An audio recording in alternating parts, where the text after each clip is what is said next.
তিনটি জায়গায় কখনো কৃপণতা করবেন না।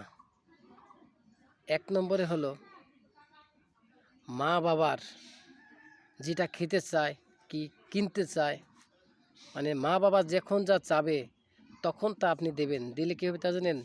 মা বাবা যে দোয়াটা দেবে, এই দোয়ায় আপনি একদিন কোটিপতি হয়ে যেতে পারেন। এইসব জায়গায় কোনো সময় কৃপণতা করবেন না। নম্বর দুই নম্বরে হলো ছেলে মেয়ের খরচ যে সময় করেন, সে যদি সঠিক পথে যদি খরচ চায়, কি ছেলে মেয়ে কি স্ত্রী, সে জায়গায় আপনি খরচ করতে পারেন। ঠিক দেখবেন যে সে মোবাইল চাইলেও দেওয়া যাবে না, মানে খারাপ কোনো জিনিস চাইলেও সেটা দেওয়া যাবে না। যদি সে পড়ার লাইগে খাওয়ার লাইগে যে জিনিস চায়, আপনি এই সময় এটা দিতে পারেন। কি এই সময় কখনোই কৃপণতা করবেন না।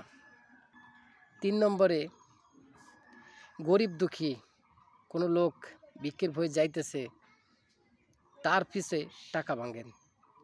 তারে যে সে যেটা খেতে চায় তারে সেটা খাওয়াবেন। খাওয়ালে কী হবে তা জানেন?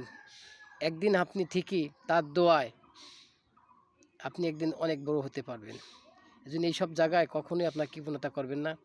এইসব লোকরে কানা খোড়া ন্যাংরা যে আপনাকে আল্লাহর রাস্তায় যে যারা চায়, এদের আপনি পাশে খরচ করতে পারেন।